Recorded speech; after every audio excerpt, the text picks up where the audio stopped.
Welcome to the Dark Ozarks. We're discussing Halloween, pop culture, and the Ozarks. Why do we dress up on Halloween, go to spook houses, trick or treat, and everything else that we do in October? And how spooky is the season here in the Ozarks? There's a lot behind the costumes and the candy that only makes sense if you know the stories behind those. And it's a lot more than just going through the motions for trick or treat. And that's why, of course, this is part two of our discussion with the inclusion of pop culture. If you throw in scary movies and why they're popular at Halloween, there are a lot of old and new traditions and rabbit holes to go down figuring it all out. We will get back to Halloween and pop culture, but first we want to invite you to like, follow, and subscribe to Dark Ozarks on Facebook, Instagram, and YouTube, as well as your favorite podcast platform. We also invite you to become a Dark Ozarks subscriber on Facebook. On the Dark Ozarks Facebook page, click subscribe, have your login information ready, and join Dark Ozarks behind the scenes for only $4.99 per month. Your $4.99 per month subscription allows you to come with us on paranormal investigations, deep dive research, and topics too controversial for public view. The next 100 subscribers will be entered in the drawing for a free Dark Ozarks t-shirt and an exclusive signed first-run copy of the book, Dark Ozarks, The Spooklight. Subscribe today to be entered in the drawing, and now you can also get Dark Ozarks t-shirts for sale at darkozarks.com and paranormalsciencelab.com. Thank you to State of the Ozarks online magazine, dedicated to preserving and celebrating Ozarks culture since 2007. Free access to hundreds of articles. Find more information about State of the Ozarks events, and be sure to sign up for the State of the Ozarks Weekly, delivered free to your inbox every Sunday night, featuring new writings and a down-home Ozark recipe in every issue. Mark your calendars for upcoming live events starting this weekend with Dark Ozarks, beginning on October 6th with the Downtown Hollister Walking Tour, and Saturday, October 7th with the Downtown Joplin Walking Tour, and a number of other locations through December. Meet Dark Ozarks producers Lisa and Josh for evenings of history, legends, and the paranormal, and even visit some of the most haunted locations in the Ozarks. Details on the Dark Ozarks Facebook page, and visit paranormalsciencelab.com for tickets and more information. We encourage you to check out Always Buying Books in Joplin, Missouri, in person and online, on Facebook and at the website alwaysbuyingbooks.com for all your reading needs, including a large section on the paranormal, history, and more. Not to mention the building is haunted. Tell Bob and Elise that we sent you. We also want to thank Beard Engine Brewing Company in Alba, Missouri. Beard Engine Brewing is the only English-style brewery in Missouri and has been twice named Missouri's best brewery by the Missouri Brewers Association. Great beer and great food in a historical building with a noir past. And yes, their building is also haunted. Tell Nate and Tiff that we sent you. Well, pop culture and Halloween. In some ways, it seems pretty obvious that pop culture has influenced Halloween and vice versa. On the other hand, it's real easy to assume that Halloween has always been exactly what we do now. It is. And that, of course, is incorrect. Halloween as we know it really began just about 90 years ago. And like many time-honored North American traditions, it's actually very new. And it really speaks to the fact that we oftentimes have very short memories. And within the sort of the riotous bustle of modern or contemporary America, it's very easy to assume that all these things that we're exposed to, that we grow up with, that we have going on, that something akin to that has always been happening. That's not the case with Halloween, but many of the traditions associated, the modern traditions associated with Halloween are very much tied to ancient traditions. And that is both fascinating.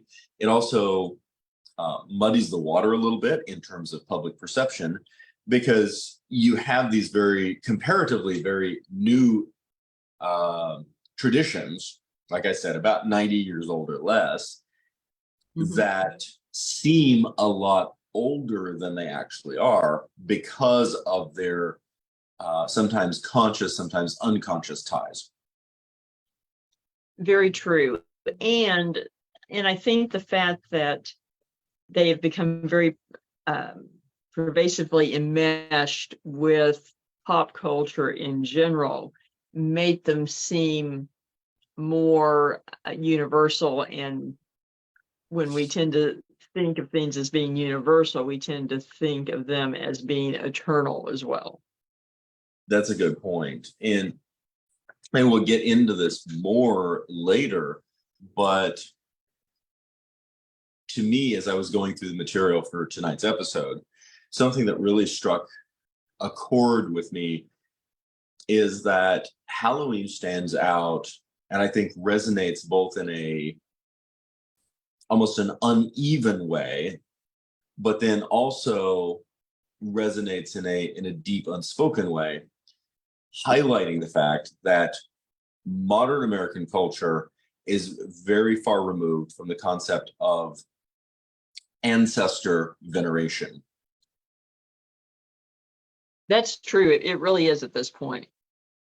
It's both, when you look at probably the two greatest forces in American culture in the last 100 years, you see a heavy modernistic secularism, and accompanying that, a very ardent, what I would classify as not necessarily popular, but although it is, but a very modernized Christianity.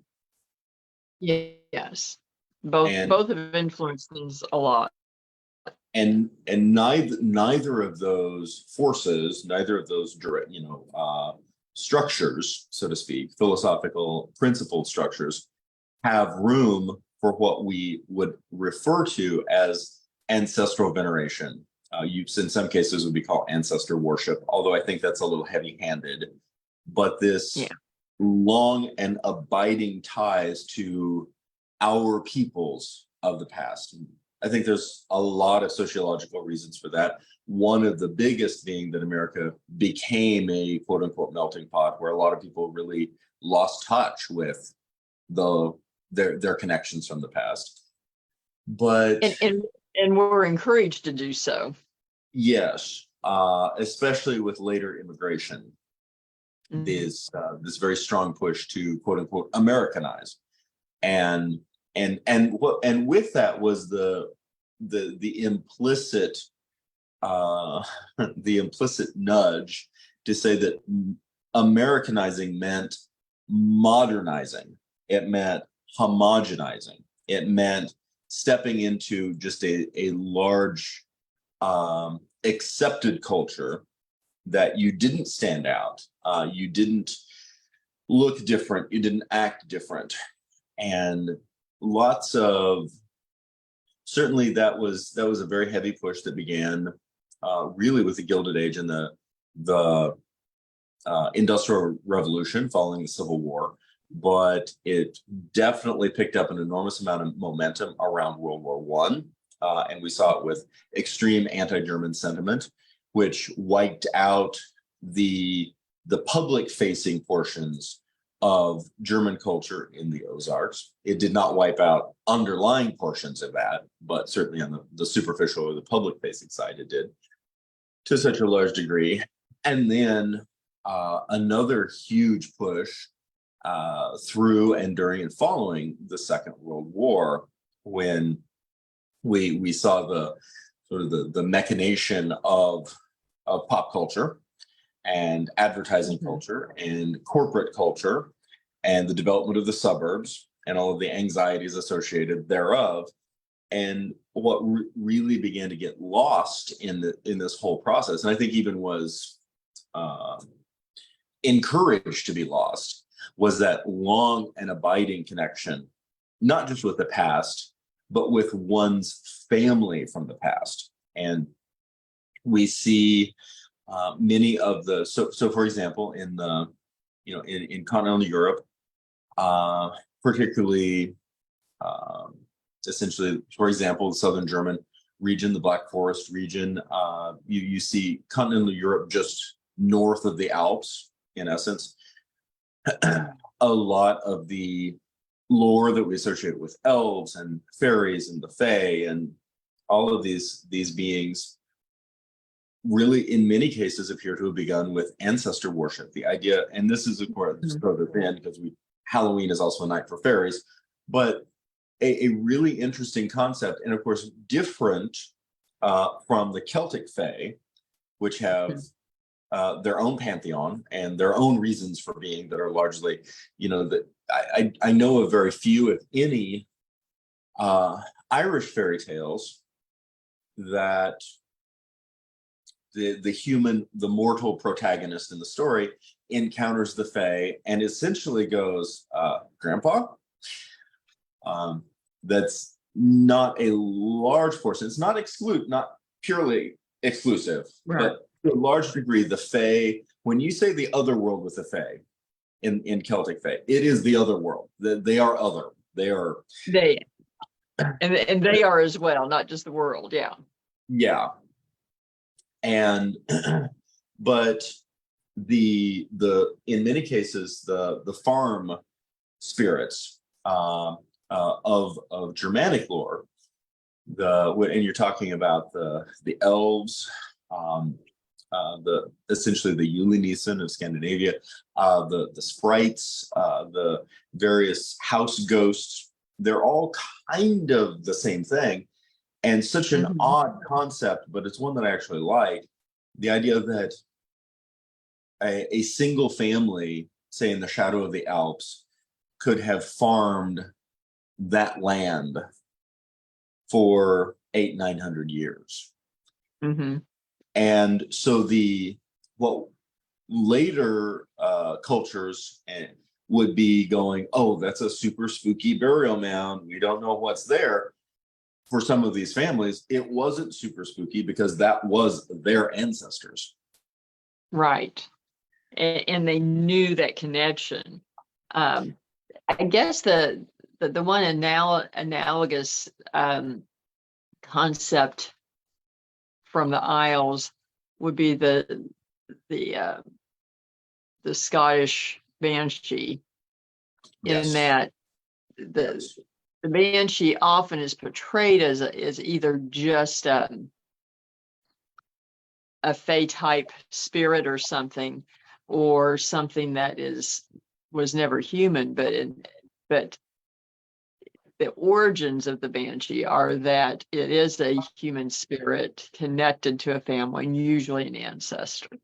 Yes, and the other exception with Celtic lore that I do want to put in is that there are a number of really beautiful, fascinating, typically tragic stories of a mortal taking a fairy lover, and then children, offspring being the result, and that those children are mortal, but they are half fae, and so there is an ancestral veneration of the fae through those experiences.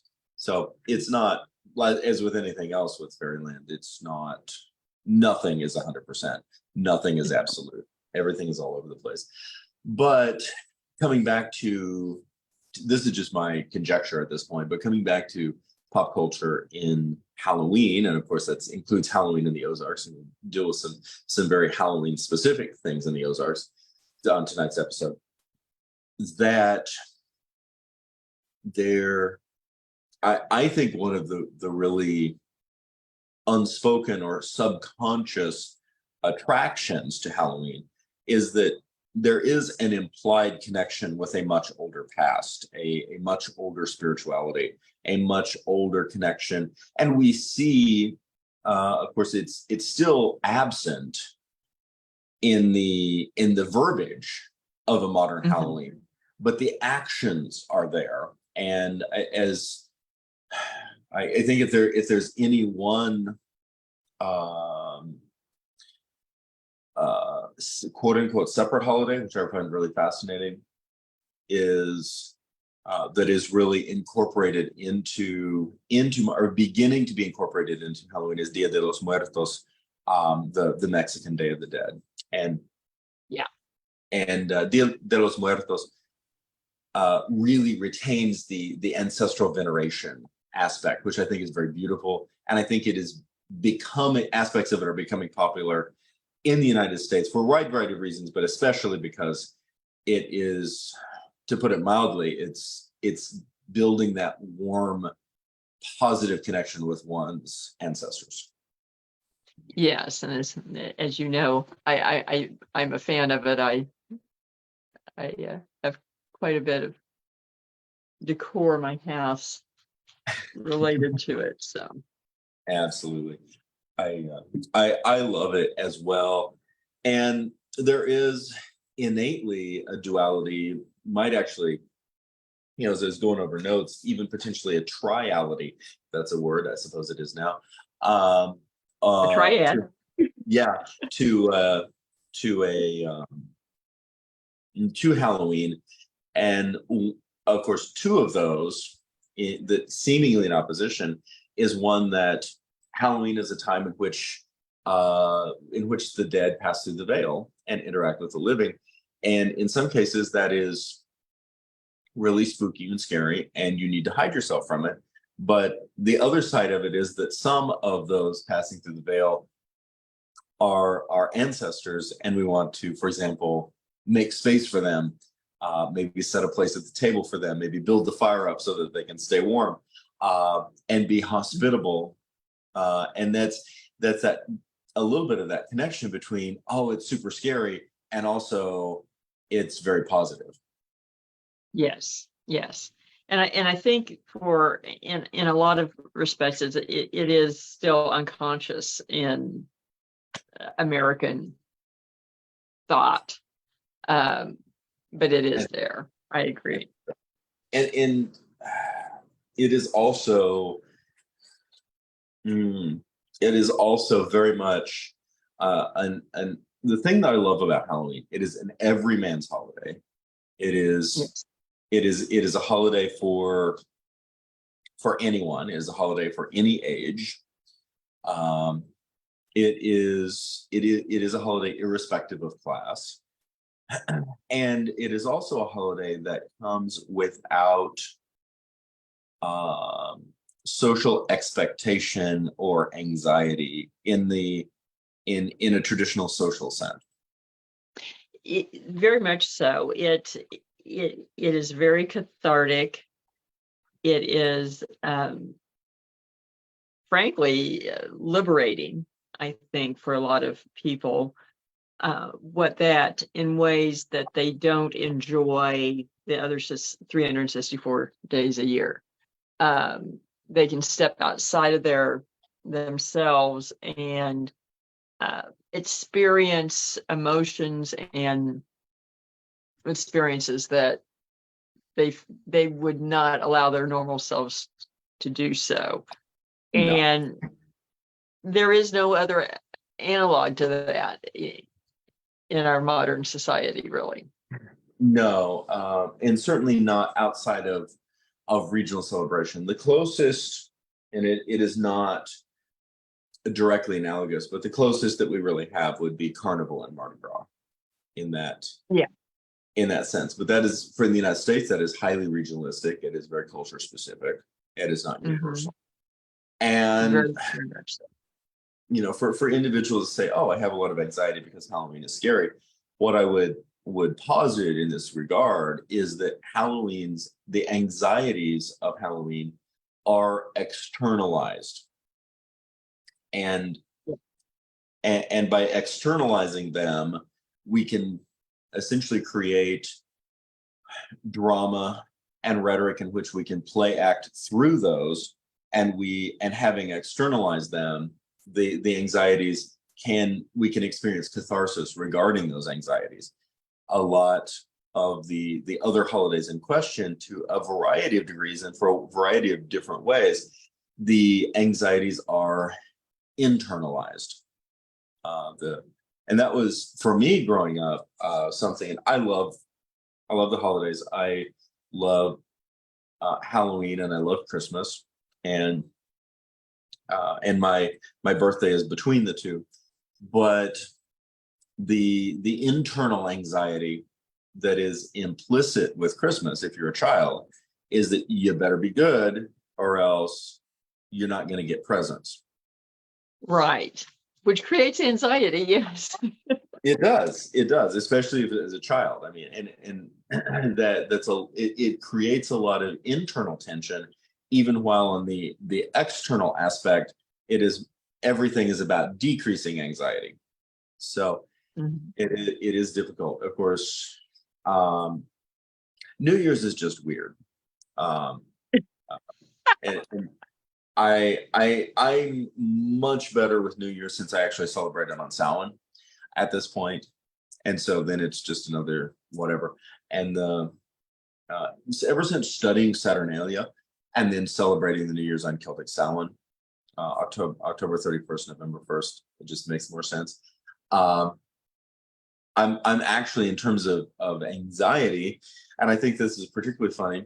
The old pagan holiday of Lupercalia is actually all about externalizing uh, anxieties and a wide variety of human ritual and issues. But in the modern sense, Valentine's Day is all about internalized anxiety. Um, that's That's true. I that's never that's thought about that. that's basically all Not that I it don't is. give it much thought, but it's funny. And I skip Valentine's Day. I feel much more comfortable with the old Celtic calendar, and of course celebrating Imbolc's Celtic Festival of Light on Groundhog's Day. But you go down the roster of American holidays, and Halloween really is the only one that is that taking those personal anxieties, externalizing them, play acting them out, if you will, and experiencing some aspect of catharsis. We don't, you know, I suppose in today's Instagrammable world, you could have a lot of anxiety about is my costume perfect? Is my Halloween decor perfect? So on and so forth. But it really doesn't carry that kind of intense weight that other holidays do.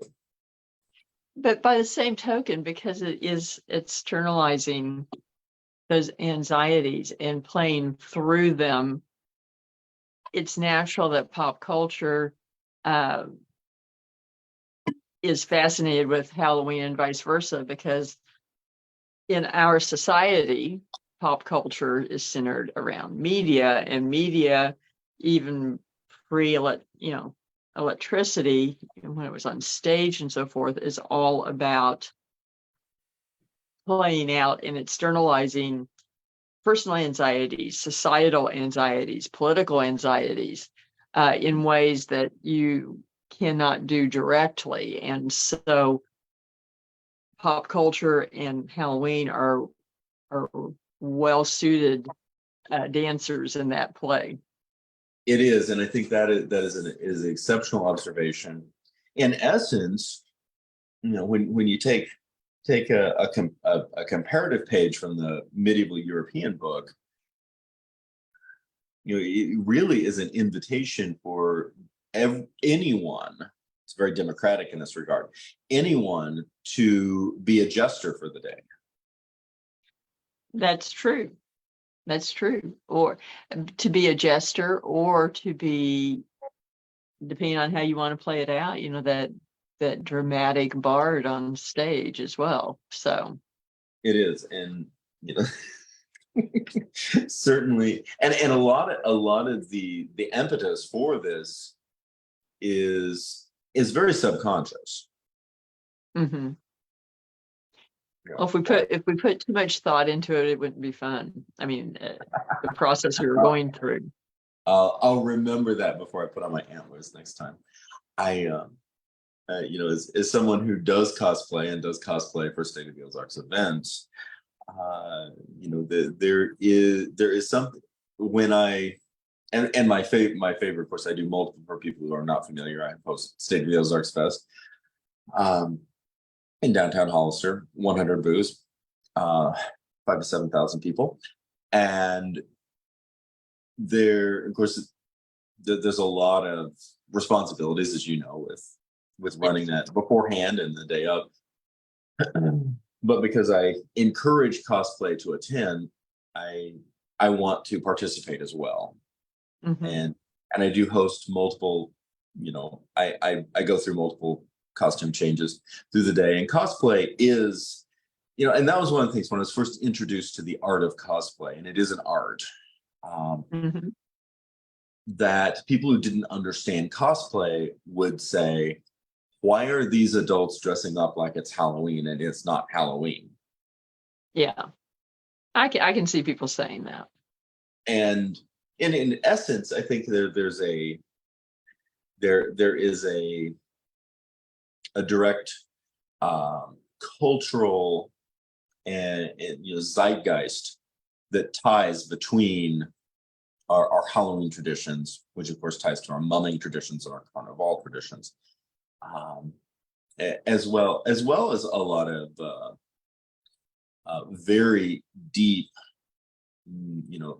really speaking into Jungian archetypes, but very, very deep traditions of traditionalist societies that are very close to the earth, in which at multiple times throughout the year, ritual is acted out wearing costume and mask. Yes. Well, and of course, you know, the ancient roots of Halloween involved the same. It did, and I'm excited that our content includes mumming.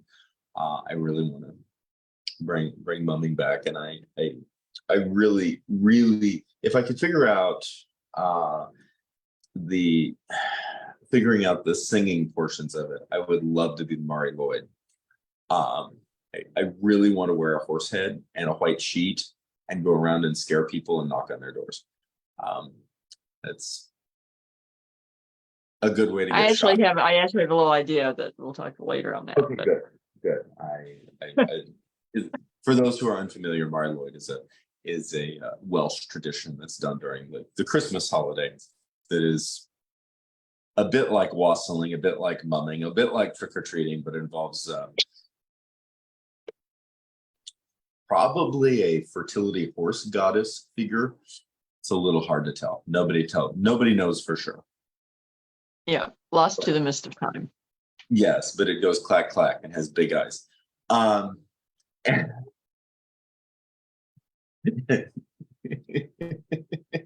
Goblin brain goes clack clack.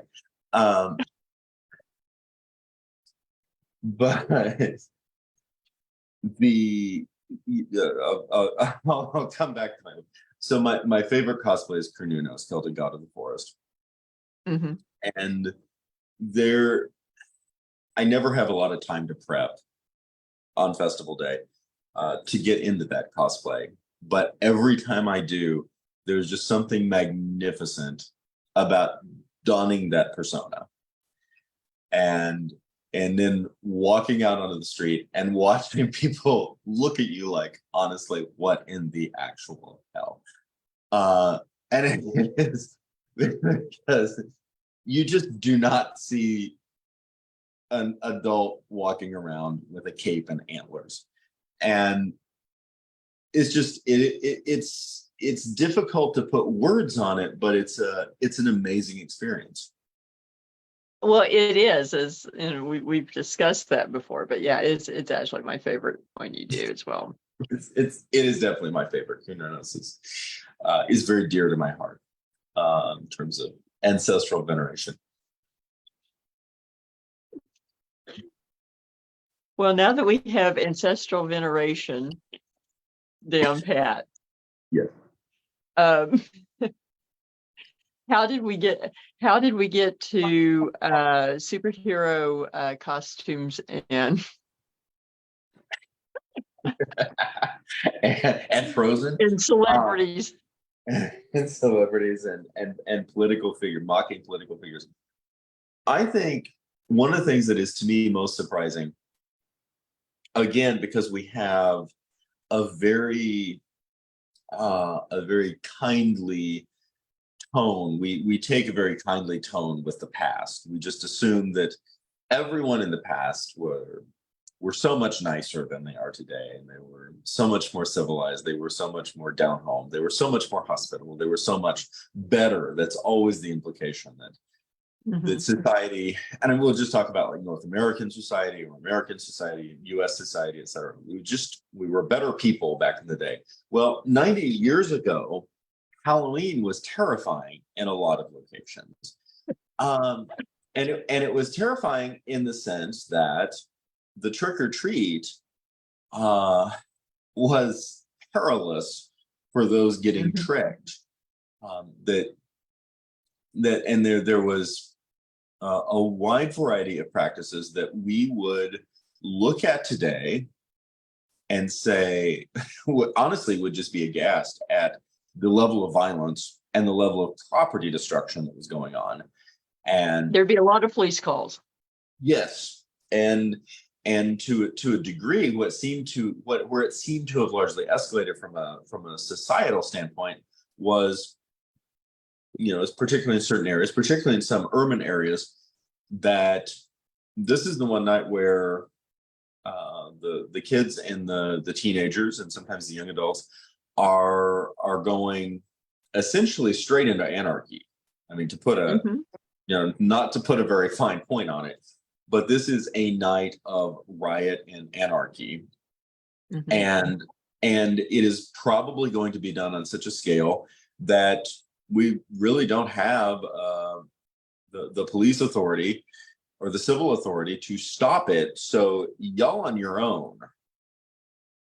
There was a reason people did, retreat to their houses and lock the doors and hope, turn out the lights and hope that they were passed by, because you would have broken windows, you'd have outhouses on your roof, you'd have whatever, a lot of things that you would, much rather have just had toilet paper in your trees. Yeah.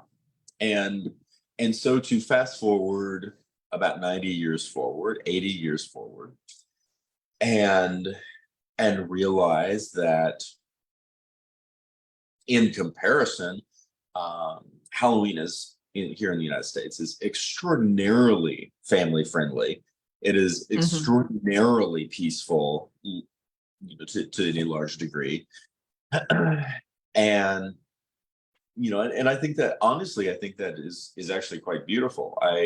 Because we still retain all sorts of cool, creepy things. It's not like the spirit of Halloween is somehow lost, but the simple fact that kids and teenagers roaming around in the neighborhood, that there is an unspoken, certainly for my neighborhood, I'm going to say, but I think for many, when they say trick or treat, they're saying it with no expectation that anybody isn't going to give them candy. Like, one of my favorite things about Halloween night is giving out candy. Like, I'm not going to chintz anybody on that. But also that if you don't, or if you're a non-participating house, you're not going to bed worrying, are my windows going to get broken tonight? Very true. And in fact, for most kids, they probably don't, the thought of what is the trick, Yeah, is lost. Half of that phrase is lost pretty much these days. It's just something you learn to say. But I think that it's very powerful. I think it's positive. I really think that it speaks volumes in terms of the fact that, to a large degree, our younger generations, are not nearly as scary as we keep, occasionally getting told on various outlets and media, et cetera. To a large degree, there are always exceptions, but to a large degree, American society is surprisingly safe, and surprisingly positive. And the next generation is likely crafting a future that is not nearly as scary as we might, be led to believe. Agreed. Wholeheartedly agree there. And, I think that it's funny when we were researching for this week, there's very little about specifics for costumes, etc., before about the 1930s. Everything was done at home. There are a few telltale photos that you will find in archives. Some of them are more staged for public performances of different things, but it was more analogous to mumming as far as people just kind of did whatever. And Yeah. I think that Halloween started becoming a real catharsis outwardly in the public during the Great Depression. And I think that the reasons for that were pretty obvious. Extreme anxiety and stress on all levels of society. It With was very, you know, especially the social and economic stresses that we saw, and the many of the traditions that we come to associate now with Halloween really appear to be formalized largely during the 1930s, largely with um, family and school mhm. formalizing a structure to attempt to tame Halloween. Now, I think it's funny, you then from the 1930s, fast forward to the 1980s, and you see, especially, in a lot of middle America, oh my goodness, don't do Halloween. It's satanic. Don't do Halloween. Come to the harvest festival that we're not going to call Halloween. Those types of things, Yeah. without the appreciation that the Halloween party or gathering as families or trick-or-treating as families, these types of things were largely structured and planned and formalized and introduced into the culture and commercialized to attempt to tame, to minimize the riotous activity where the older kids are just let out on their own to go burn something down, Yeah. and instead are given a party and say, hey, let's go do a thing, and it's going to be fun, and we're still going to have our windows intact in the morning, so here, we will buy you a mask. And that largely coinciding with the commercial development of Halloween costumes and other things Halloween related. Yeah. And another big aspect of Halloween culture, of course, is haunted attractions, spook houses. And that really got started for the most part in America. I mean, there are antecedents that go back hundreds of years and actually even to ancient Greece, but really got started in the 30s as well. And that was, again, family oriented, sort of the beginnings were people gathering at someone's house and sort of creating their own mini haunt attraction. Yes. And someone had the bright idea of, oh, we could turn this into a community event and ultimately commercial venues. Yes. And the process of going through a haunted attraction, I think, fulfills so many of the same purposes as the ancient rituals that um, it is quintessential Halloween. It does. It does. And it's also, I keep talking about it being an everyman's holiday. It's also what the celebration of individuality. And Yes. and I think that for children particularly, and then of course for those of us who do cosplay and are still children, it is an aspect in which you can psychologically and emotionally step out of the rigidity of social expectation and become whatever you want to for the night. Yes. Uh, in society, so often people are told you can't do this or you can't do that, or there's no way that you're going to achieve that dream for whatever reasons. And it is a time that you literally can experience the concept of being whatever you want, however unrealistic it is, whether it's from a mythological creature, something supernatural, something, the biggest celebrity in the world or a superhero. There's so much to play with, and something is certainly doing research for tonight's episode. Love the documentation on the Halloween costumes that began in the 30s, and many of those Halloween costumes really hadn't changed by the 60s, and a number of variations of those Halloween costumes from the 60s ended up in our basement with all the rest of the toys by the 70s. Which meant these were Halloween items that I grew up with. So looking at this saying, for example, the plastic mask with the rubber band and the smock of some sort, particularly the masks, the plastic masks, were a huge part of my childhood. Same here. And that you can't stay out of, and no, you can't breathe in. You can't.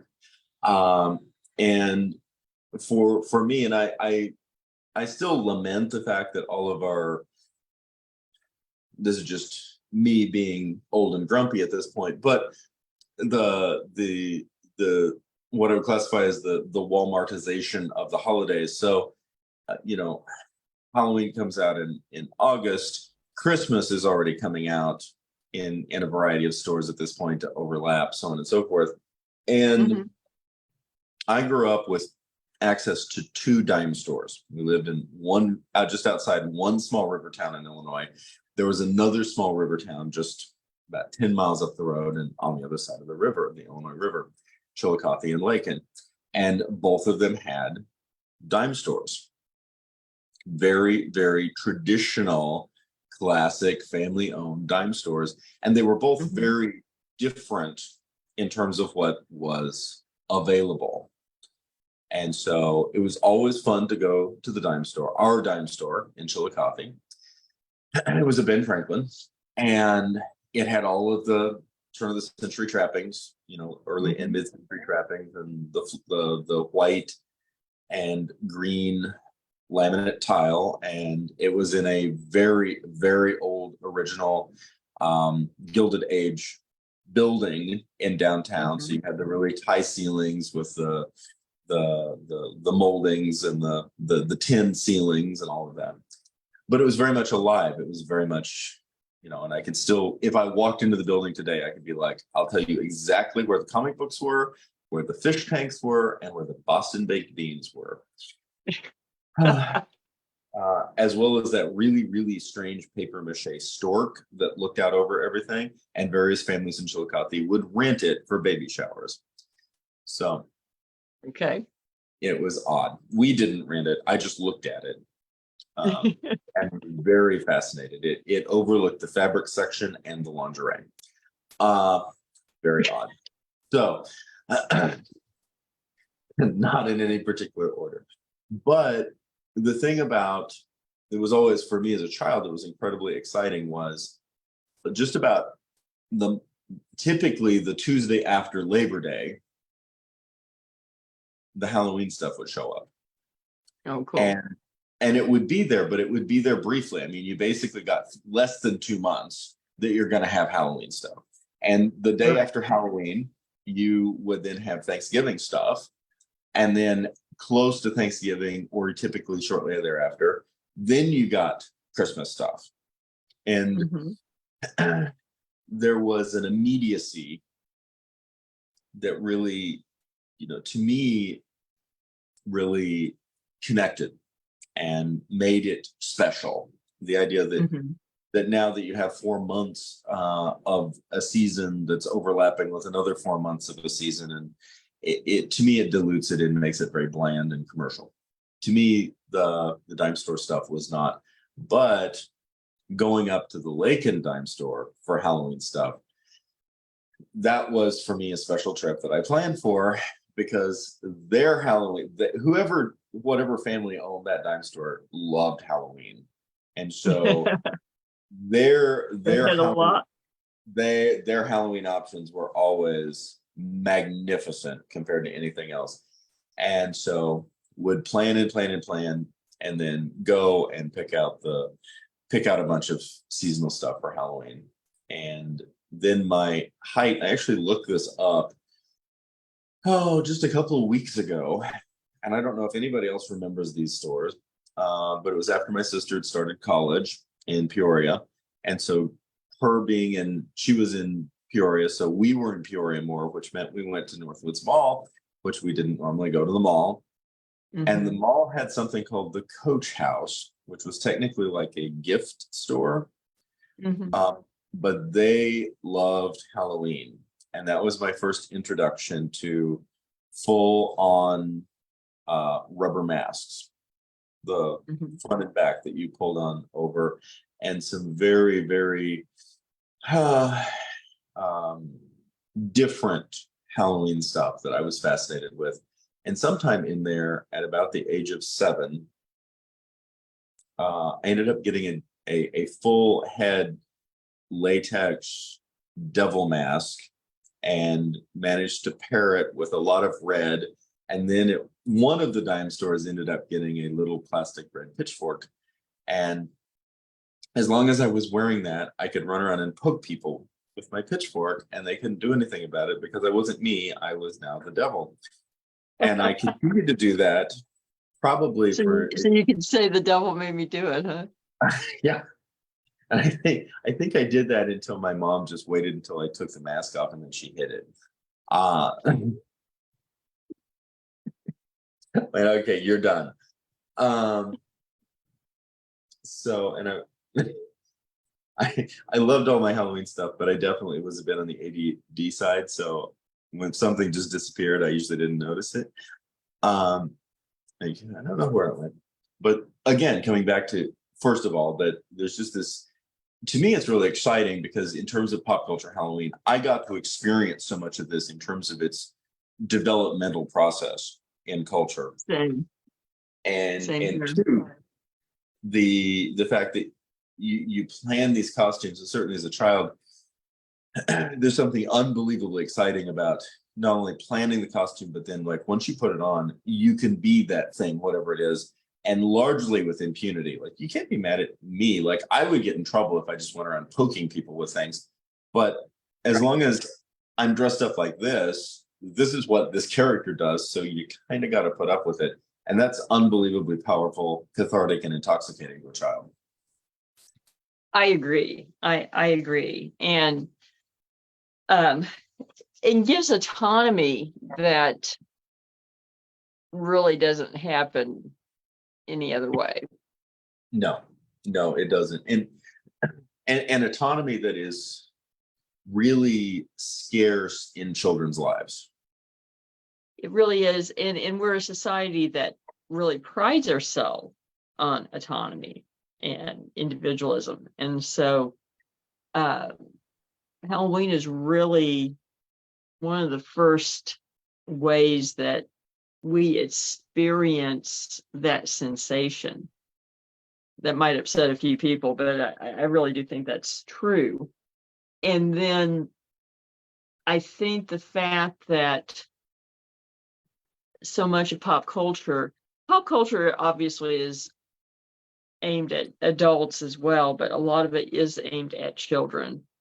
And in a way of molding children's interests as they become consumers as well. And um, I find it very interesting that cross section where pop culture is telling children, this is what you want to be, this is sort of your goals. And in the same way with Halloween, it's telling, yes, be a conformist, but also be an individual. And it's an interesting dichotomy. It is, and that is speaking to that. There is obviously the sort of the the meta marketing of the nation, which says we're a nation of individuals, and yet in reality, the reality that most children face, and the reality that at this point in a very, very industrialized and post-industrialized nation, we really are rarely, unless we really choose to buck the system, we're not granted individuality. We are granted a pastiche of individuality, and then said, okay, go get in your box and stay there. Yeah. in a large sense, yes. And I think, again, I think do it with flair. Just do it with flair. Just yeah.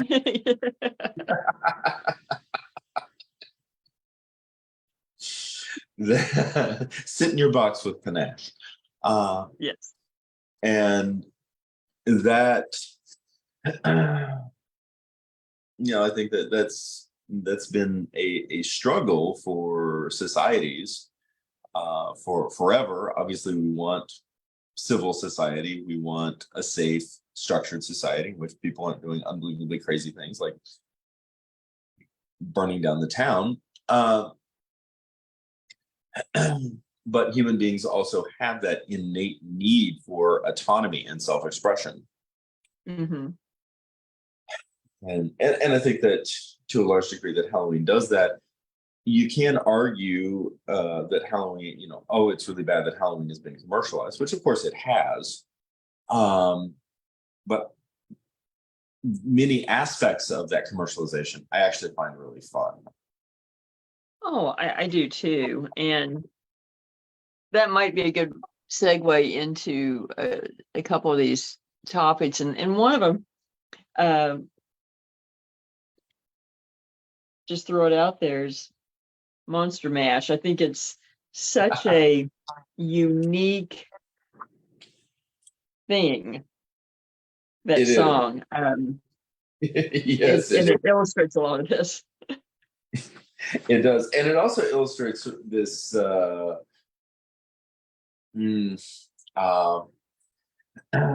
macabre traditions in a blender. And we see as part of Halloween, pop culture Halloween in America, we see this in earlier traditions. You have really, really rich lore, but oftentimes that rich lore does not cross over one with the other. You would not have a Eastern European revenant, sharing space or sitting down at the table with an Egyptian mummy, sitting down at the table with a Salem witch, these sorts of things. But in this weird mix, and I think it to a degree it can come from sort of that 1920s, 1930s Halloween pop culture, where you have, kids are going to dress up as something creepy, and all of a sudden you have a room full of witches and vampires and ghosts and mummies and these types of things. So now it gives license in terms of the psychology of it to say, okay, it's perfectly normal to just take a bunch of creepy Halloween things and put them together in one spot, which of course is the implication of the Monster Mash song. It is, and very literally, it does sort of jump out of the 1930s, because sort of that hook, what made it unique was the monologue portion with the Boris Karloff imitation. Yes. And for anyone that's unfamiliar, Boris Karloff as well as Bela Lugosi, were the original monsters in all the original 1930s monsters movies, which again I think is something that came out of the Great Depression.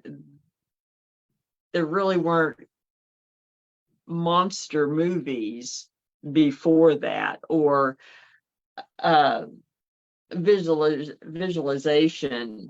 I mean, you had like Frankenstein and Dracula, and Dracula was written in the 1890s, and Frankenstein predates that, but that visualization of these kinds of scary creatures came out of the 1930s. And that was one thing that people did indulge in when they could, was going to the movies, because it was sort of the only way to get away from the overwhelming economic and issues going on. And so it's almost a zeitgeist of everything that happened right then. So you fast forward basically 30 years to the early 60s, and you have a group who is, Bobby Pickett, and they're trying to come up with something unique, and they end up doing a novelty song. Mhm. But you really have to wonder if he hadn't used the impression Right. and the voice, would it have done anything? And I think there's a good chance to say it wouldn't have, as an interesting, in this particular case, Ozarks and Former Branson connection. The producer of the songs, Gary Paxton retired to Branson in around 2000, I believe.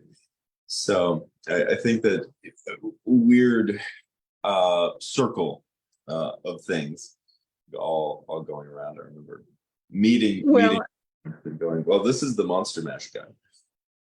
Well, and then, another sort of interesting connection is Leon Russell played piano on it, and he's from the borderlands. He's from Tulsa.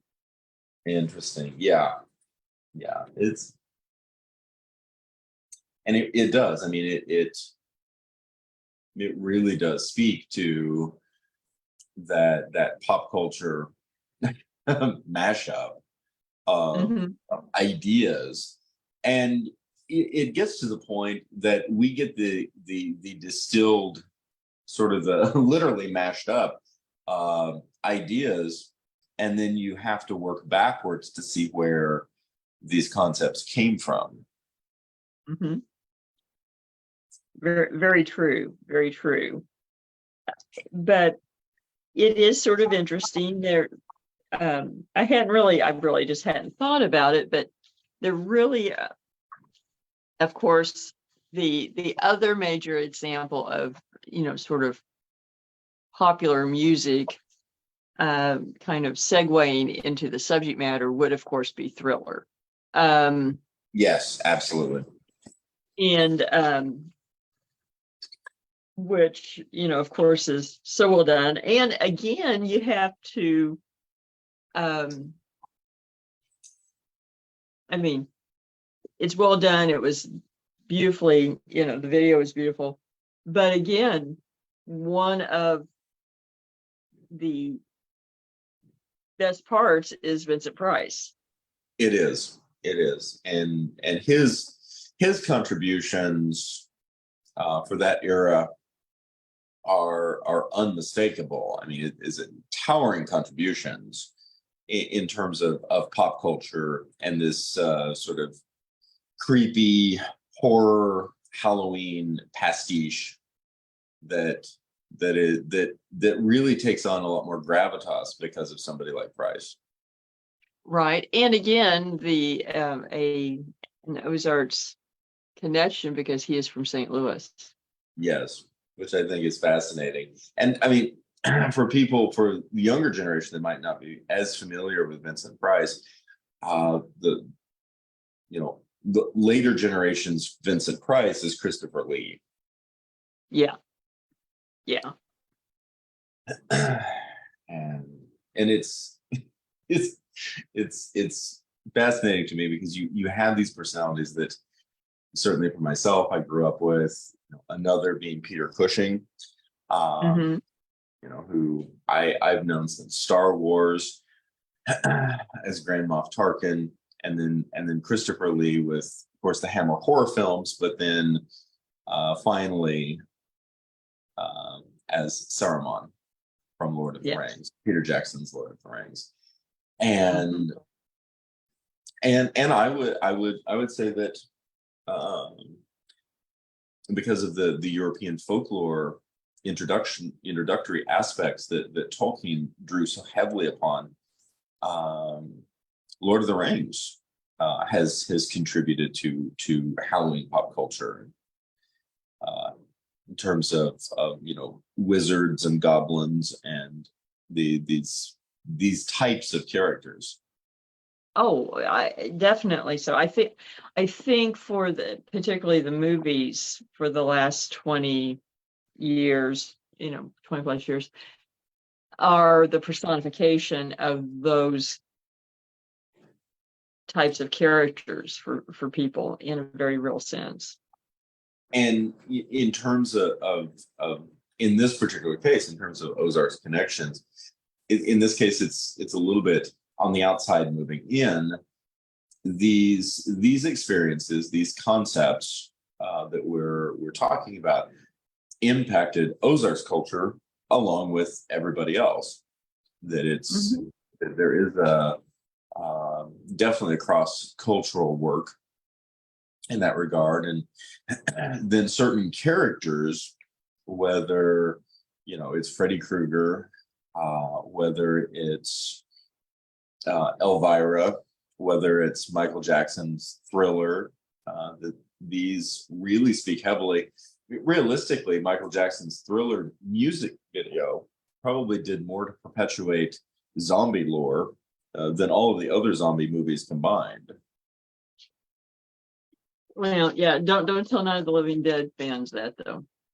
And I love Night of the Living Dead, I but do too, but and really, Thriller's a celebration of that movie too. it is. It is.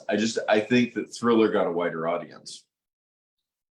Well, yeah, well, it did, and it they'll probably had as much budget or more than the movie. Probably more. Probably more. And I mean the caveat to that, the disclaimer. I love Night of the Living Dead, the original. I think it's Hmm. magnificent. It's heartbreaking and fantastic, and it's exquisitely filmed. The fact that you could get that kind of cinematography on the budget that they had is phenomenal. Exactly. Now, we don't have notes on it, but interesting point of comparison. October 28th in Eureka Springs is going to be the zombie parade and zombie crawl. Hmm. And, and this is now a time honored experience. And we just accept it's, just a couple of days before Halloween, it's Eureka Springs. So, of course, they're going to have a zombie crawl. And we understand because of pop culture that's first of all that's very appropriate during the Halloween season, and second of all, we know what zombies look like, even though none of us have actually seen a real one, and we know what they act like, and we know what they say, and we know what they do, and we know all of these things. Nobody ever set us down and said, "Okay, Zombie 101, this is what you need to know about zombies." And that's the power. Actually, there are books. There are books. There are. I'm sure there are. I've sold a number of them. But the average person recognizing zombies probably hasn't sat down and had to go to school on it. No, well, Yeah, and of course, these movies and various TV shows. yeah, and that and that I think is the extraordinary power of simply existent culture. We learn these things. We all learn Hmm. these things. but we're not conscious of the learning process. We're just absorbing the information, and we can't necessarily elucidate what the origins are or why a particular tradition turned this way instead of that way. And so much of Halloween is based upon those absorbed realities and those absorbed assumptions, so much so that it's very difficult to imagine a Halloween without these constructs. It really is. And even just if you took one aspect of it away, I think it would be hard for people to contemplate if suddenly there were no haunted attractions, for instance. Yes. Or even for those number, that don't go to them. yeah. And of course, as per our night evening episodes notes, you really can't talk about haunted attractions without talking about Disney's Haunted Mansion. Mm-hmm. And that makes me very happy because it's one of my favorite places in the entire world is the Haunted Mansion in Walt Disney World. And having gone back to Walt Disney World recently, comparatively recently, after having only been there when I was a child, I was very excited that the Haunted Mansion, in every sense of the word, holds up. I mean, this is now a very old ride. Mm-hmm. And there is, as a 40-something-year-old man, the effects and the experience are just as immersive and as well done and as magical as it was when I was 12. And that made me very happy. Well, things well done often hold up over time. This is, the original ride opened in 1969, and Mm-hmm. it has largely remained unchanged. And that says a lot right there that they can do that and it doesn't look tired and tattered. It definitely set the bar really high for me. I remember having the opportunity to, say, for example, go to the the fair and go to this quote unquote spook house that you go in and it's just trailers but with paintings on the side, that sort of thing. And I remember being a very pint-sized snob and going, doesn't look like the Haunted Mansion, so no, I'm good. I do remember going through one in Wisconsin Dells when I was very young and really getting scared. Mm-hmm. And it was a very simple walk-through attraction, but one of the pieces, and you were simply walking through a series of galleries in the Mm-hmm. dark. And the one that got me, they had a Dracula figure on basically some sort of giant wind-up rubber band. That as you walked by and triggered it, you were in the dark, and all of a sudden this thing lights up and it's coming at you really fast. Yeah. And I was about 3. Mm-hmm. For, Oh, wow. carrying me. Take an impression on a 3-year-old, yeah. It was terrifying for me. It was absolutely terrifying. If memory serves, I burst into tears. So which was embarrassing, but it happened. You were 3. Yeah, I was 3. But that was, those experiences, and then fast forwarding to, of course, there's a number of spook house experiences in the Ozarks. We're going to talk about one in just a little bit. But as an young adult, I got to volunteer for one in Chillicothe at Three Sisters Park, which I think is still going strong. And it's a massive. They have a number of acres, and you can do the haunted. They had a haunted house portion, a haunted forest, and then also a haunted hayride. For the most part, I did security on the haunted hayride, which was fun. The alien section and the radioactive leak was my favorite one that we cruised by, and I basically just dressed in black, had a flashlight, and helped people on and off the hayrack. But my two favorite parts about that, one, we were volunteers, but we got X number of vouchers so we could eat from the cafeteria, the snack bar, for free. And so I could eat my weight in the chicken sandwiches and taffy apples, which I did. And two, on Halloween night, there was some staffing issues, and I got asked if I wanted, instead of doing security like I'd done on all the other nights, if I wanted to go be a character in the haunted forest. And oh yes, I very much did. And so they took me to wardrobe and gave me vampire makeup and a cloak and put me in a building, a makeshift building full of coffins, and pretty much said go to it. And it was a building that was, of course, it was out in the forest. It was dark, and there were strobe lights in the building. Fortunately, I did not have an epileptic seizure, and I found out that after I was out there for a while, my eyes adjusted, and I could see in the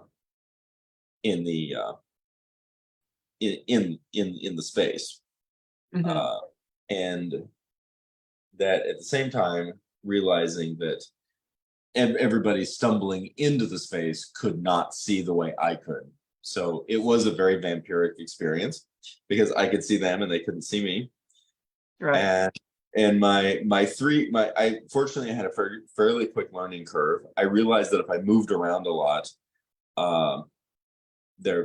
it just destroyed the whole experience because I was just somebody moving around in the building.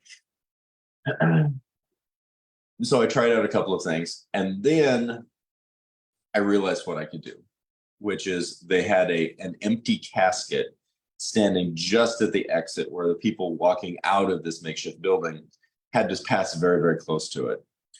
And so I would make sure that I would get in position before anybody got in the building. And a number of the caskets had mannequins in them. And so I would get in there in a mannequin-like position and not move until they were right next to me. Right. And then I'd jump at them. And it was beautifully terrifying for them, and the most entertainment that I'd certainly had for months, which was so much fun. And then as the night wore on, the guests, because it started like at 7:00, and so the guests would start out, it was all these little kids, and then the attendees get older and also more inebriated as it goes, but their costumes actually got drastically better. And as we're getting close to midnight, and these people's costumes, young adults' costumes, were like phenomenal. They were clearly coming out from Peoria. And one person goes by, and the costume is Trinity from The Matrix. And it was like absolutely spot on. And I'm like, okay, this costume is too cool not to say something. And Trinity's my favorite character from The Matrix because she's like completely unflappable and nothing scares her. And I break character, and I'm like, I just got to tell you, your costume is awesome. And she screams and runs over the hill. Yeah, I can see that. I'm like, wow, I'm better at this than I thought I was. But it was, all in all, it was a very fun night. Well, here's a flip side of that. Now, I have members of my family that ran haunted attractions and did prosthetic works and everything for it for years. And so I've heard their stories. And I've never actually worked a haunted attraction, but I do have something, which is Very Dark Ozarks. I have investigated a number of haunt attractions actually that were actually haunted.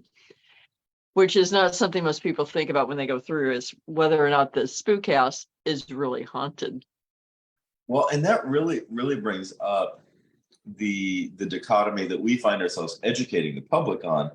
A real life haunting is vastly different in most cases than a spook house experience. Oh yeah, generally you're not jump scares. I guess one in a way bordered on that, not so much because it was haunted, but it was an outdoor haunt attraction through the forest, etc. And they were having trouble with what appeared to be Bigfoot. Yes. Yes. Which was interesting. The owner was very skeptical. I mean, it was on property that was like 40 acres, and obviously not the entire 40 acres being used, but there was a large buffer area around the haunt attraction. So you had workers who started having experiences. And at first he thought either they were spooking themselves, scaring themselves, or, somehow kids were getting onto the property, but just from the layout of things and where something would show up, that didn't seem to make a lot of sense. So he asked us out. And you had employees that legitimately were very concerned and had really been spooked. And we actually did have an experience ourselves where we heard something coming through undergrowth and found prints that were very, very large, and it was barefoot.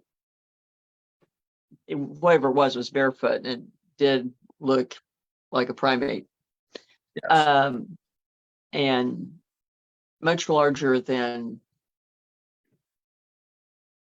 a normal man's foot. So I don't know, but I have to admit, my experience is that a lot of times haunt attractions are in places that that served a form or function that you would associate with being haunted.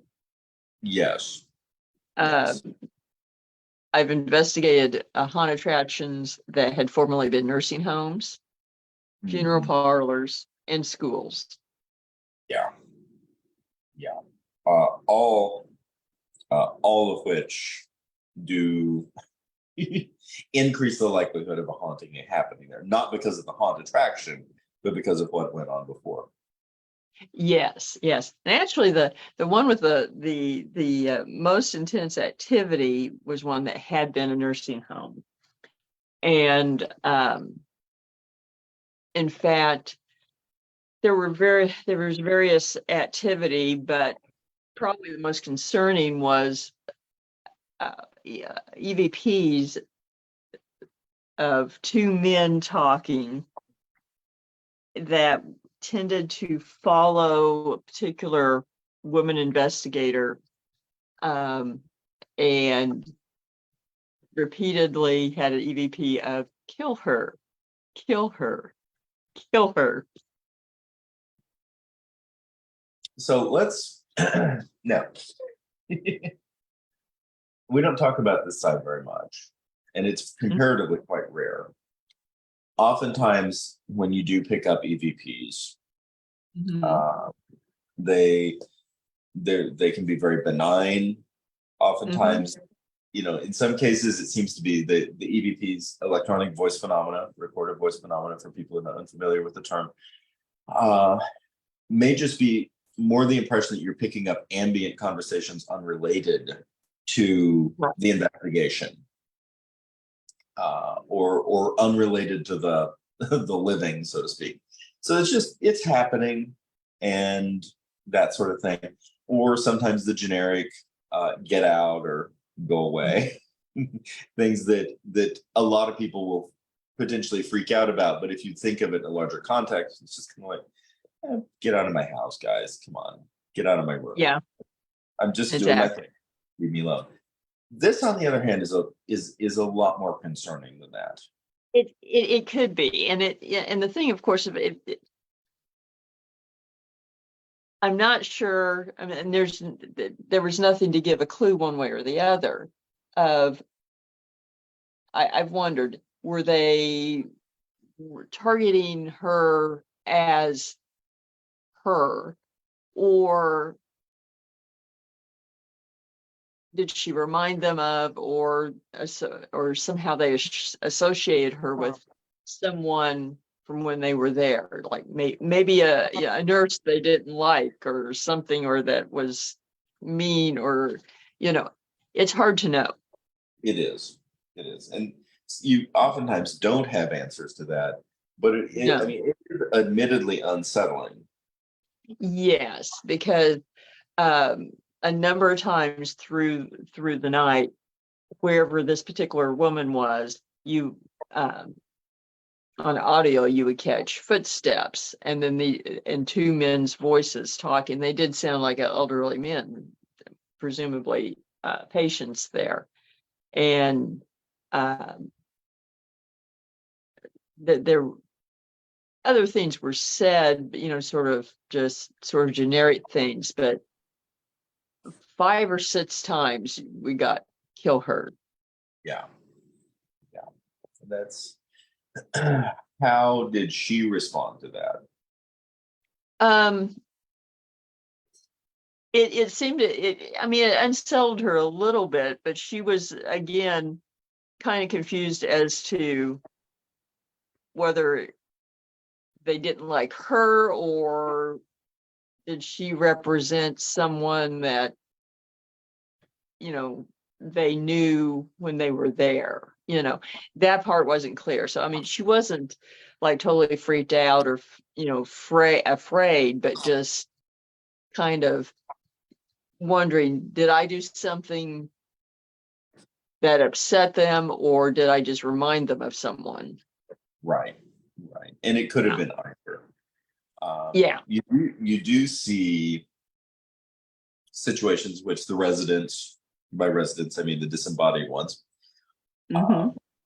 do react to individuals that they seem to that the living seem to remind them of someone else. Yeah, you do see that in places, and I mean, and that makes sense. I mean, and sometimes very positively. Yeah, and more often either neutrally or positively. But of course, we've all run into people that we particularly don't care for in life. So if you happen to remind them of someone like that, it's like, well, what do you do? You just kind of stuck there, I think for the most part I've been, and I think it can be helpful in investigations, or sometimes a little disappointing. Most of the time that when I've been on investigations, from what I can tell, the response to me has just been very comparatively neutral. Like the folks, the residents, the disembodied residents, don't really seem to care that I'm there, or care that I'm there. Well, I take that that's probably a very positive thing, is that obviously, you're not upsetting them. Yeah. So unless you end up somewhere that you remind them someone in particular, I usually am good with them being that way with me. Yeah. And of course, I think the two extremes on that, my one and only time of having a major experience at the Crescent Hotel, whomever it was that was there did not like me, and with enough energy output for me to know it without even having a reason to know it. Right. And then on the extreme opposite side of that, just the extremely warm welcome that the Kendrick House gives to Dale anytime that he is there. Very true, but you as well. Yeah, I mean, I love the Kendrick House, and it's just a wonderful space to be in. Yeah, I will say I do feel that my experiences at Kendrick House, which of course we were just there, on Saturday night. Mhm. Wonderful experience. We'll be back on the 28th Yes, yeah, 28th. of October. I should clarify. And we do invite people to check that out, buy tickets. It's phenomenal. It's an incredible experience to be in that space. But the my overall impressions from those experiences is that Kinderhouse does like me, and that makes me very happy because I like it a lot. Yeah, well, and actually, there's quite a few people who had experiences there Saturday night. So Yeah, seeing showmen and just interacting and hearing footsteps, so on and so forth. So yeah. It's a very active location. it is. And it's now, speaking of active locations that are also active ponds, I think it's fair to talk about Springfield's Hotel of Terror. I do too. One thing I really like about the Hotel of Terror is there's a lot of history there that makes sense, that I think lends to the atmosphere, and then of course it's a good haunt attraction. It is, and one one of the oldest in the country. yes, it's very, very old. It's the same age as me. It's old for a haunted attraction, not a person. We'll put it that way. It, I don't mind. I fully embrace it. But it's just on the north side of downtown Springfield, Mm-hmm. and It is.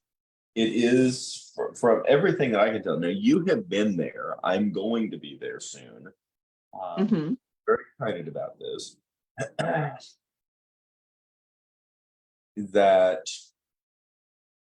it is, based on that many years of tradition. This is a beloved location for Springfield, or for folks in the Springfield area, especially this time of year. Yes. And it's called the Hotel of Terror because it opened as a hotel. It's had served several incarnations with names over the years. But an interesting thing about it is that there are a number of documented tragedies that happen there, suicides and deaths that lend itself to it being haunted, and people who have worked in the haunt, including the owner, have had experiences. Right. And it is, it is undeniably a historic location. It is. And it's a neat building. It's very it almost looks out of place in Springfield, in that area, because it has a Rivertown feel to it. Right. With the facade and the wrought iron and so forth. But very much a late 1800s, early 1900s building, and then of course it sits right next to the now underground Jordan Creek. Yes. And of course, Hotel of Terror was in the news a number of times, actually earlier this year, and it started with fate. And it does appear that its fate is very positive at this point. Yes, that's our understanding, that it certainly is going forward, at least for the near future, and it's a going concern, and they're running haunt right now, is my understanding, and we'll be showing movies on the outside of the building at times as well. And they do that as basically a service. Now, you got to tour the location earlier. Yes, I did earlier this year when that was going on. I toured it with the owner, Sterling Mathis, and the amount of, and I think this is something that people don't always think about, the amount of work and effort that has gone into the location over 40 plus years is phenomenal, especially when you're going through it, without the strobing lights and everything, and you can actually see everything they've done. It becomes a whole new entity, I think, and it takes on a character of its own, and including the end of going through it, you slide down chutes out the building, and it's and it's definitely a labor of love over time. And there is a particular part of the building that people have had experiences in. And when we were going through it, Sterling didn't tell me where. Yeah. And we were walking through, and I just stopped and turned and looked at a doorway, and I said, this is where activity happens. And he just laughed and said, yes. Yeah. No. And then told me a couple of stories. And in fact, they've had people see, full body apparitions in there. Wow. Yeah. And that's, so for individuals, this might not be a bad just spot to throw this in and talk about this. When you're in a space, or perhaps other people are in a space, and they are sensitive to activity, mm-hmm. What are your impressions? What are you picking up that other people aren't?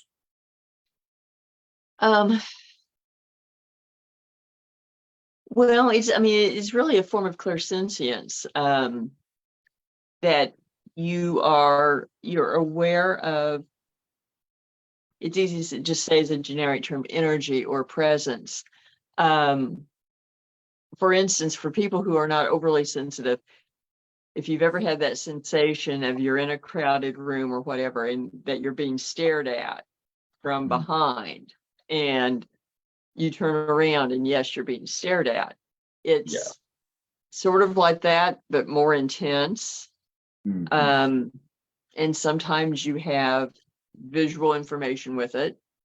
Sometimes just information comes to you that you have no way of having a reference, or that it's been alluded to in any way. And then you find out that whatever information came to you is valid in that situation. Right. And that's the and that's also the flip side of that, is that's the problem that skeptics have of accepting it, is because they can't poke it with a stick and say, it's a solid object. Right, because by its nature, it isn't a solid object. Exactly.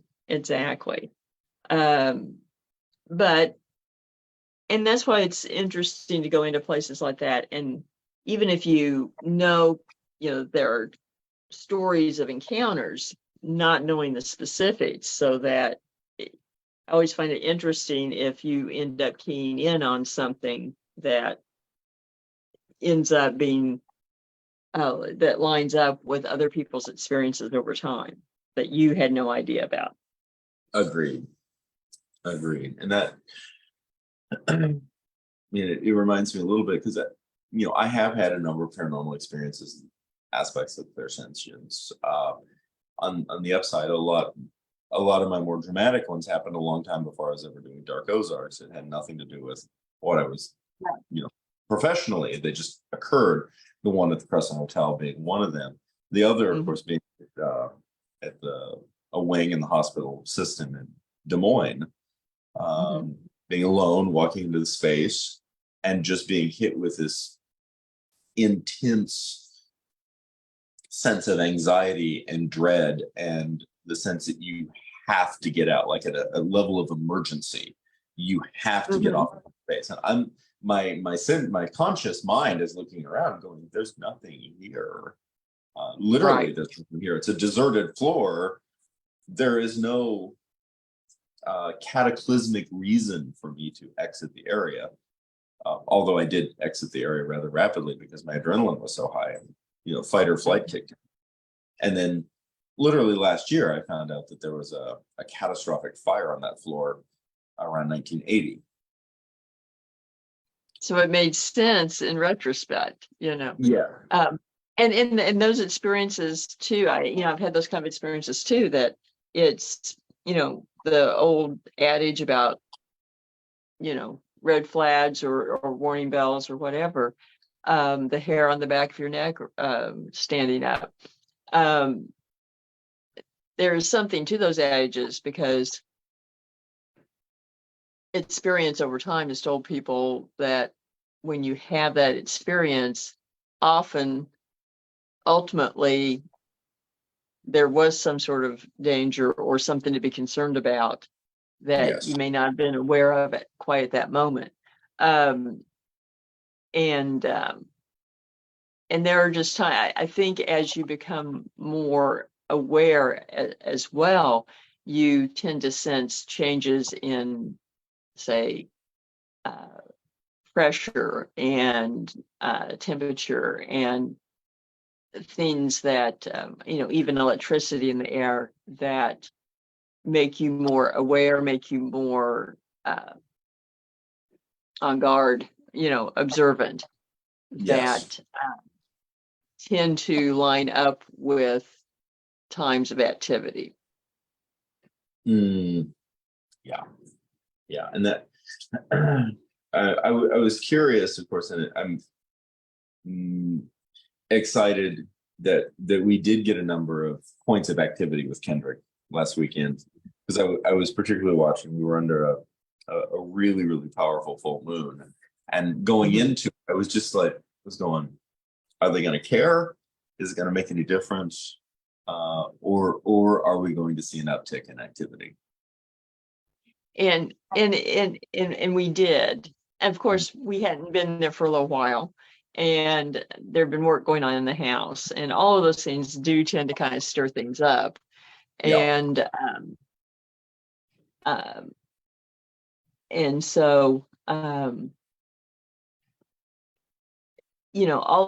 all those factors come into play. But I really enjoyed the fact that a number of people had experiences separately, um, and then shared them with me, and in in ways that did not appear that it's not that this one heard another one talking kind of thing. Um, they appeared to be very independent experiences. So, Yeah. Yeah. And again, I just encourage people to if the schedule allows, go on events like this that we're doing. It was such a great crowd on Saturday night. it really was. And I think that's another thing, is that sort of the real haunted um, events, like we do and a lot of places do around the country, are becoming a sort of the next layer of Halloween traditions. Agreed. I mean, and I think that's really beautiful. And I think that this bears just some discussion, because every time, not every time, many of the times that we host, we have individuals there who are experiencing, they're excited to be there. Mm-hmm. They're happy to be there. They're they're they're looking forward to being there, but there's an aspect of apprehension that they have Mm-hmm. about And really what it typically comes down to is, am I going to have a spook house experience? Yeah. And yeah, very often we end up having to assure someone no that there are no jump scares. No, no. And of course, you and I dress in period clothing, and but there, and I one of the things that I really enjoy is helping people let go of those apprehensions within a quote unquote haunted space. Mm-hmm. That's important to me. Me too, and I think that for many people, part of our role is to feel like they can experience it and let go of the apprehension because we're there. Yeah, the permission to experience these things safely. Yes, and I have had occasion over the years of something happening and having guests, latch onto my arm or whatever and not let go.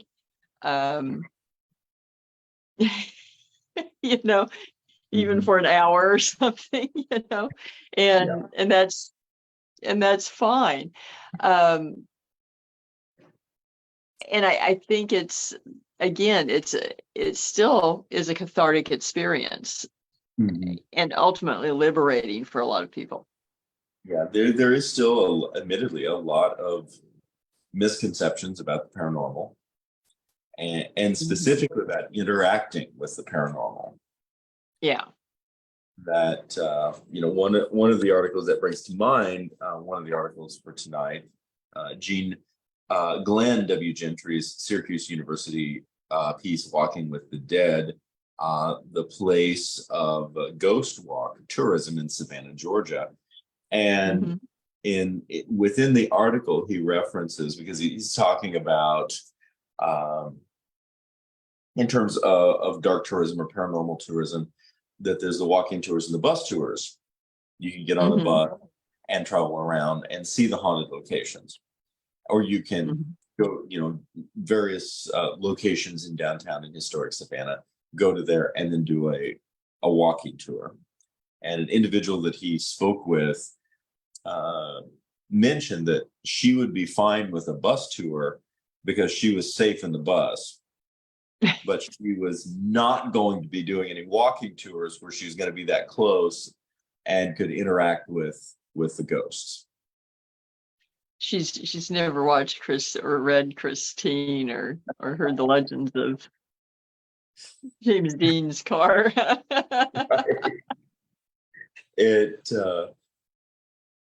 But I did find that really particularly interesting. And in terms of just the overall consciousness, this sense that when you're on the road, that you are separated from sort of the ground, that you are disassociated, and certainly consciously. I mean, if you're going 50, 60 miles an hour, you are disassociated from the landscape. True, but there are so many tales of spirits showing up in cars that going down the road, I'm not sure that I would just rely on that as insulation from the paranormal. No, my tour bus is my insulator to protect me from the paranormal. Is inaccurate. Very true. But on the upside, pretty much any paranormal that you could be interacting with, the chances of having a negative response or any sort of meaningful negative response is very rare. It is. It's not very likely to happen. No. On or off the bus. Right. Oh my gosh. And that might be a good place to conclude for tonight. I agree. So we thank everyone, and don't forget to check out upcoming events and merchandise at darkozarks.com and paranormalsciencelab.com. Thank you again to State of the Ozarks online magazine, Always Buying Books, and Beard Engine Brewing Company for helping to bring the Dark Ozarks to everyone. On the next episode, we are going to be discussing what legends of the Ozarks are or are not urban legends worthy of a Halloween movie. Catch the Dark Ozarks podcast on Branson Podcast Network, Apple Podcasts, Spotify, or about any other podcast platform. Thank you, everyone. Remember, there are no easy answers in the Dark Ozarks.